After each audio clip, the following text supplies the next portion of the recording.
KB with Nerdophiles. Lovely to see you again. Great to see you. What an incredible film. Oh my gosh. Oh my gosh. So my first question, I mean, besides actually growing wheat on the farm set that you created. That actually did happen. What was the most challenging kind of part of taking this creative labor of love and building it into this dynamic world after decades of preparation? Yeah, I mean, I think that like you find yourself about halfway through prep, standing in a giant construction site on the side of a hill, building a village. You find yourself in these massive meetings about how we're gonna like shoot this floating docks of Gondoval, production methodology, all the artwork is on the walls, and the good thing is that you don't really panic, hopefully, because that's definitely an option. I think it's really one of those things where in the sort of world building part of it, and this sort of the image generation, I draw a lot, so I'm always constantly drawing frames and going like, what, it should probably be these mountains, so it's like always, I'll get a drawing from everyone and then I overdraw it, send it back, another one. I love doing that. That's just fun. But then when it starts to be realized, and you start to actually see these backgrounds are being generated and like this environment is suddenly 3D and, it's that stuff. I think there's like a moment where you have this realization that like, one of the things I did was like, we would go and then like scene by scene, I would like have all the paintings kind of done in a mosaic so I could sort of see the color of the movie as a complete thing, and that's anyways, because the movie kind of goes from like warm to kind of cool to warm to cool, and then warm and cool at the very end, right? So it's like there's definitely like a Pantone to it, there's like a you can look at it and sort of see the shape of it, and that's kind of it's a fun exercise, but it's important because you realize that those are the very things that are by design that kind of feel like natural, like they just happen, like, oh, of course it's kind of like bluish and cool, but we wanted I wanted to like, oh no, like it's like a parking lot at the docks where like bad things happen, where a lot of bad things happen. Can. But I love that you said that you did all of the artwork. Sophia actually mentioned that too, like having all of the artwork was really helpful for her in her process. Yeah. And so you have everything scene by scene. So I may be setting you up a little bit, but I heard some incredible answers. So I have to ask you too, what was your favorite scene of part 1 to bring to life? My favorite scene of part 1 to see. Gosh, there's so many. I guess I'd have to say probably the granary fight was probably it, because I think it's just like it's kind of emblematic of part 1 because it's the village. It was shot in the granary that was built there. It was like we didn't go to the stage or anything. We purpose built, all those buildings had interiors and exteriors, and you could go in, like, Hagen's house, all that. We shot that inside, right in the little village. And in the long house where they walk in there and all that we didn't go transition to a stage or something like that, which a lot of movies do. We stayed there, and it worked out really great. But that scene in the granary, really specifically, I loved because it really, beyond the action or anything like that, just as a physical production problem that got solved by the way we did it, I thought it was really sort of organic and fun, and the scene turned out great. And it was a really the production methodology, how we wanted to do it was how we did it, and we were right. You know what I mean? That's like from a director or cinematographer standpoint, that's a cool result, because there's always ways to cheat it and like, oh, we ended up rotoscoping everything or who knows what. But in that case, it was exactly the design we had and the efficient way that we thought to shoot it was how we did it, and it worked out. Well, listen, it sounds like it won for you creatively, and I know that audiences will be satisfied as well because I just love this movie so much. It is so spectacular, Oh, and thank you. truly cannot wait for part 2. Okay, not long though. It's not a long wait, which is the good news. April. That was one of the cool things that when we decided to do the movie, Netflix. In my pitch, I said to them, like, you know, let's do something that like a sort of normal movie studio can't do, and that is you guys, this amazing streamer that has this kind of that's not trained, but the way people consume on the streamer on the platform is, you know, you want another one. Like, where is it? And I said it'd be amazing if we shot both movies together.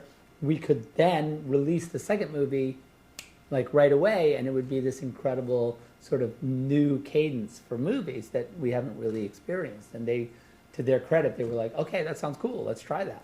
Yes, So, love it. Well, thank you We so don't have to wait much. 2 years at least. Oh, I know, because I'm like, man, I can't no, do it. No, not cool. Well, thank you so much for taking the time to chat with Of Nerdophiles. course, Really appreciate yeah. it. I am KB with Nerdophiles. How are Hi. you both? We are Good, very good, good. good, Pleased to thank see you. Oh my goodness, I love this film. Oh, so many wild and crazy moments. So my first question is for both of you. You know, what do you feel like makes Cora and Atticus Noble the perfect adversaries? And I will start with you, Sophia. The perfect adversaries. I think it's because, I mean, they come from the same place. And they have picked different routes for themselves, clearly. And I think maybe because they come from the same place, it makes it the perfect adversary. That changed their mind. They both changed their mind. And I think because, I don't know, they fight well together. They're good. They're a good match. They're good dancing partners. We probably had the same teachers. Yeah. The same. We Probably went to had the the same same kind of, teachers. the same dojo, same shifu. Yeah, Yeah. yeah. Maybe one day he did something wrong to me a long time ago, and now we're You're waiting to modern get me day. back for that. Yeah. It's coming to the surface. Right. Right. I just think opposites attract and opposites clash, you know. And we really like the more I break down the innate nature of Cora, is in complete opposition to Noble.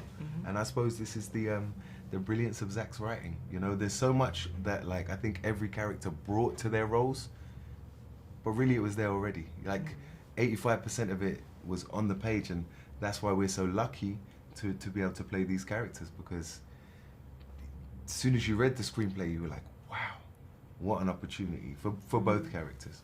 Oh, I love that. I love that you mentioned perfect dancing partners because the choreography throughout and the physicality of this film is just so unreal. It's actually quite beautiful to look at. So can you share what your favorite scene is? And it actually doesn't have to include your character. It could just be another scene with another character. And maybe this time I'll start with you, Ed. You know, the first one that comes to mind is the really troubling scene in Welt when we first see Cora commit reluctantly re-engage with violence for absolutely the right reason. You know, when I watch it, it's like my blood starts boiling. I hate. And Brandon, who plays it, is just the sweetest, lovely South He was there African man. yesterday. Yeah, no way. No, was he not? Oh, I didn't see him. Who was there then yesterday? I'm not From sure. that scene, yes. But like those guys, they did such a good job being horrible, you know. But they're such sweethearts, lovely men. But that was so horrible to watch. I really, really found it tough to watch. And you know, so much in movies, sex scenes and violence, they're gratuitous. They don't motivate the plot. They don't move the narrative forwards. And I kind of have a real problem with it. And in this instance, this is the most well-motivated violence one could ever imagine. Like, I wanted to jump on screen and beat them all up. Yeah. You know, so yeah, I think that's my favorite scene. Yeah. Thank you. I mean, that means a lot. I think that scene is important, and I'm in a way like seeing if like what I'm defending is rare to be seen in movies like this, but. And to be able to put it in a PG-13 version also, Right. I think and put it in a way where it can be subtle for a child, but you, as adults, you understand what's going on clearly. I think it's very powerful, and it gave me great motivation to perform that. I also that noticed piece. yesterday for the first time, that he puts his finger in Sky's Yes. mouth. Mouth, yes. Did you notice that? Yeah, I did. And then he puts his forehead on it, and I was like, oh, that is so It's gross. gruesome. Yeah. It was gruesome. That is so gross. They probably did that to him. It's so funny because we talked with Zach about the Imperium and what they're capable of and what they do, and it's like he stretched my mind so much to what they were, capable of, and how ruthless and violent they were. These guys are not stormtroopers. Yeah. They're not just coming in with a little pew Yeah. pew. Yeah. These guys are ruthless, violent, unfair, and immoral. You know, this is like as bad as it gets, and so this is, we're there to serve the motivation of the protagonists. You know, and again, in real life, I'm with these guys. Yeah. You know, but when they say action, Well, that's a different story. You it's know? a different story. Oh my goodness. For me, the one thing is the my favorite scene is the last one, and I keep saying that because Zach gave me a drawings of every scene, and I don't know if it's the grading, the color, or of course the circumstances of that scene, but first of all, it's the first time you see modern day Belisarius, and the eeriness of the frozen lake with the koi fish underneath, and it's the first time that you see Noble weak, and you see him vulnerable and scared of someone, and you see that little flattering in his flattering in his eyes. Yeah. You know, like you can see that this is who he fears, and now you see his soft spot, but it's not until the very end, and I just think it's so cool. And Fry's amazing in this He's scene, so and he's such a lovely. good actor, and Yeah. he's amazing in that. And then it must have been so fun for you also to be that arc, to finally shoot that scene, to play another color, right? It was actually my last Is it your acting last scene? Really? No, I did 2 scenes, just like a little bit of wire work and falling through a trapdoor, thinking, what is my life? Yeah. 3 hours to get ready so they can put me on the trapdoor and then just drop me, which is when I dropped through the ice actually. That moment in slow-mo, I really did drop. It was like a sort of 10-foot drop onto Oh my gosh. mats, which was terrifying. Wow. Amazing. The first time they do it, you go, I'm like really scared, and then they just drop it, and I went, okay, I know what it is now, and I go back up there, and I'm scared again. It's just like your body cannot get used to the floor coming out from underneath you. But I was always like, let's do it again. It was like a weird. It was fun, but it was terrifying. But yeah.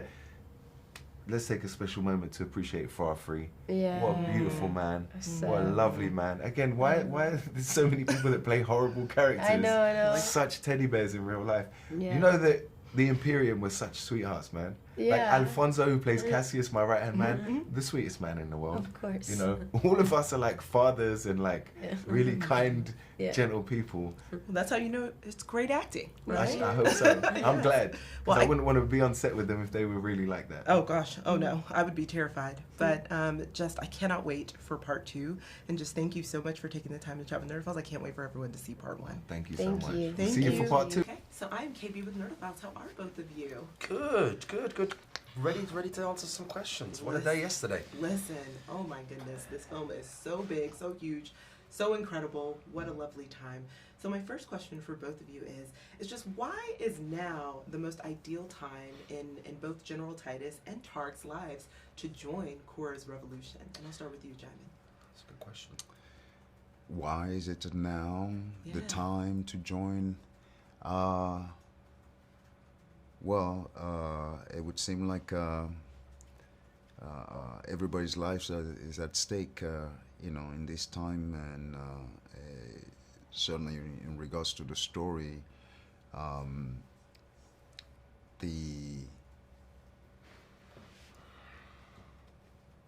the elements of the story that was quite grounding and organic, that resonates loudly to me, had to do with the geopolitical tentacles that have been holding the continent of Africa back for centuries and centuries, and we still for the wealthiest continent in the world, still trying to assert themselves in life. And so in that respect, that was the most connecting and organic aspect of my involvement. Yes. For me, why now? I think we can never prepare for when we get the feeling to call to action. You know, now is a different, now for me is different for now for you, different for now from Titus or Djimon. And I think what happens here is, I think it's a combination of things. When we find Tarek is in Nilwadi, he's a nobleman who is shackled at his own volition. You know, yes, he's there to pay off a debt, but he could leave at any point. No one could really stop him. It's his moral compass, right? And I think the reason I think now for Tarek is there and then is all these things. I think after 10, 15 years, he's done with staying in the shadows. He's done with resigning to letting someone else do the work. And he sees this Benno, this calling to it, the life before, the world he'd had to leave behind, his world.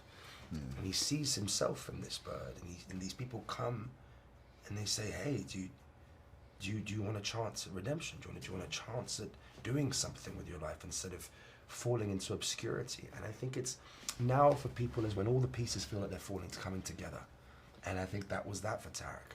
Yeah, and I must add to that in terms of all the characters. This is all them characters that we come to meet. They're all, in some fashion, they were all the fabric of the Imperium at one point in time, right? Yeah. I've committed a number of atrocities on behalf of the Imperium, and over time I've,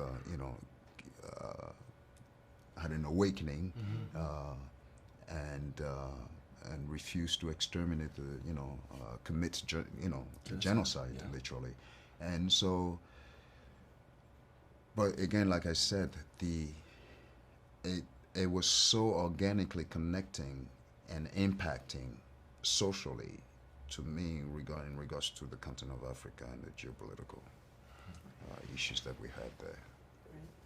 So my last question for both of you is really just around the physicality of the roles that you're portraying, obviously, because there's so much, amazing kind of choreography that happens here. And so my question really is kind of, what was your favorite stunt or scene? You've seen it probably several times at this point, through and through. So it doesn't necessarily have to be your character, but brownie points if it is. But what's your favorite scene? It can involve. Mine is in part 2. Yours in part 2? No, but I would call our favorite scene in terms of the physicality she's speaking about. I would talk about that. Oh, maybe it's in part 2. That bridge? Fight on the bridge. Yeah, that's exactly. Having to cross the bridge and yeah. We won't say too much because it's a beautiful thing. But myself and Djimon had this pretty extensive fight sequence. Where I think it's like a 12 to 14 man kill streak each, and it's like us going across this bridge, and there's just so many moving parts, and the dust is flying, and filming it was absolutely exhausting. It was the closest I've ever gotten to being like, guys, I need 10 minutes, I need 20 minutes to stop, take a break. But what it resulted in was a visceral and really emotional physical performance. You might have seen in the trailers, there's moments when myself and Jai were like, this real scream, and that was the end of that scene, because we had just, and that scream was real. That scream was, we both lost our voices after that. That scream was absolutely real, and being able to execute that, and I can't wait to see it, because it was so exhausting, but so, what's the word I'm looking for? So not refreshing, rewarding to execute it. So I think I think for both of us, that's our one there. So part 2. Well, listen, I know you guys teed it up for me. I can't wait to see part 2. But just thank you both for taking time to chat with Nerdophiles. Really appreciate it, and we can't wait for audience. Fellow nerd, love it. Yeah. So I am KB with Nerdophiles. How are each of you?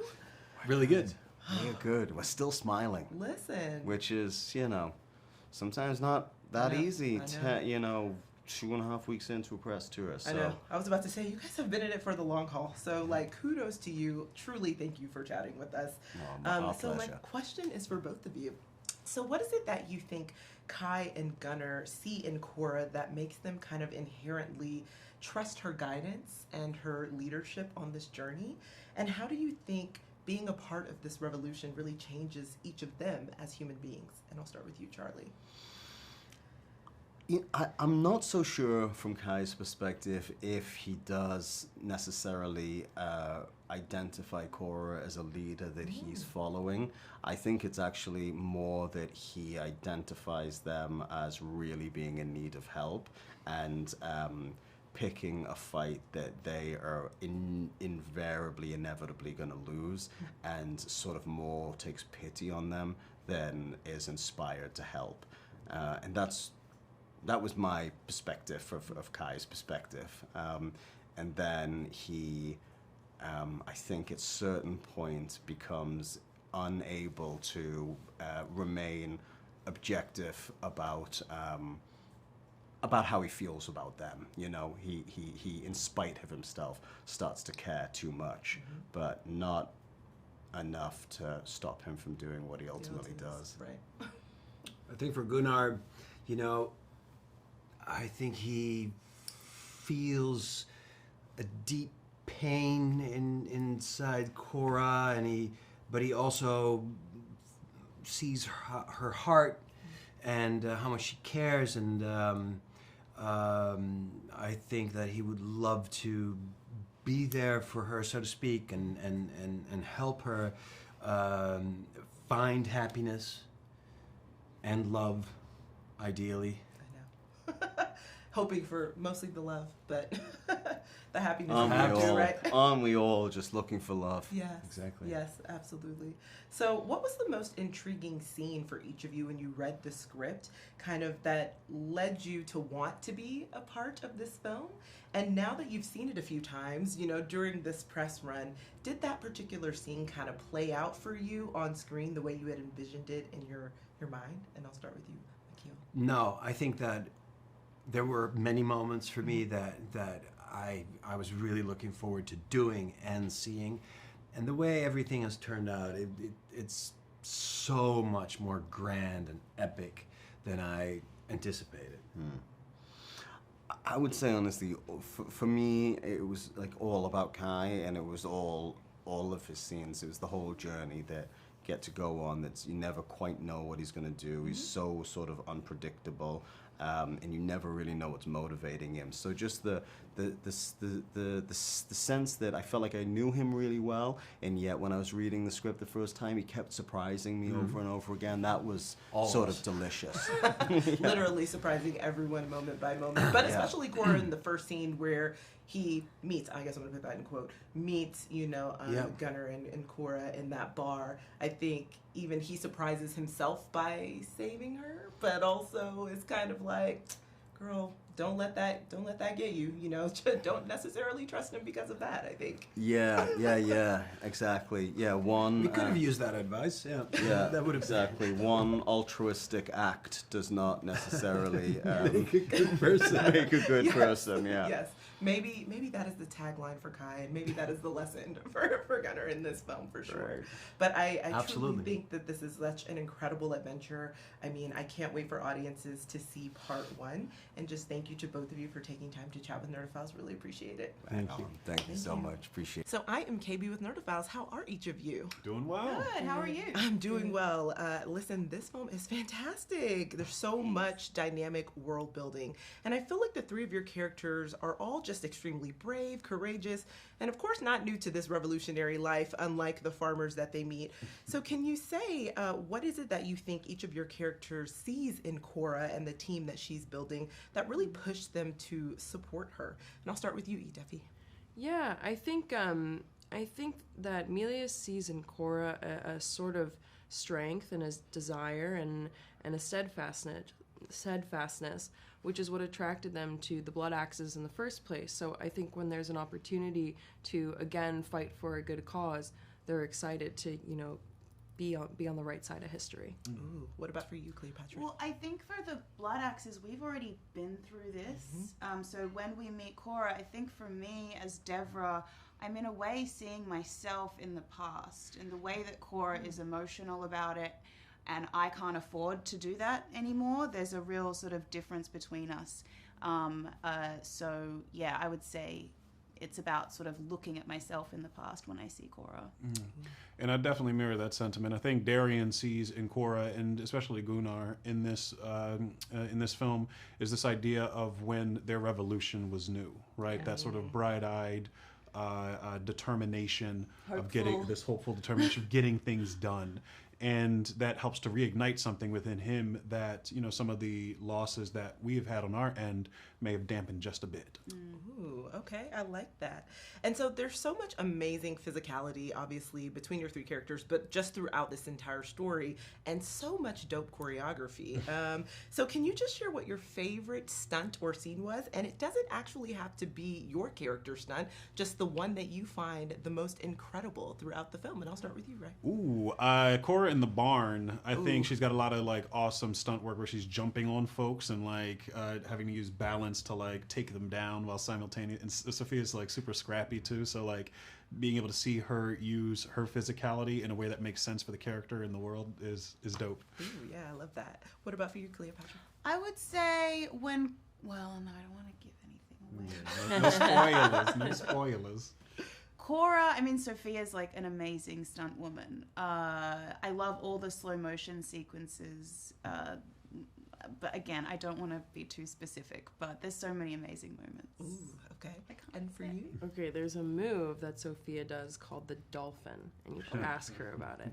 That's all I'll say. Very cool. Because now I'm like, what does this look like? And you know, like having seen it, I'm like, now you're saying it's called the dolphin, and now I'm like, but what does that mean? It'll be a TikTok trend once the movie comes out. Oh, Can you imagine? Can you imagine Everybody people? dolphin. No, please don't dolphin like, at home.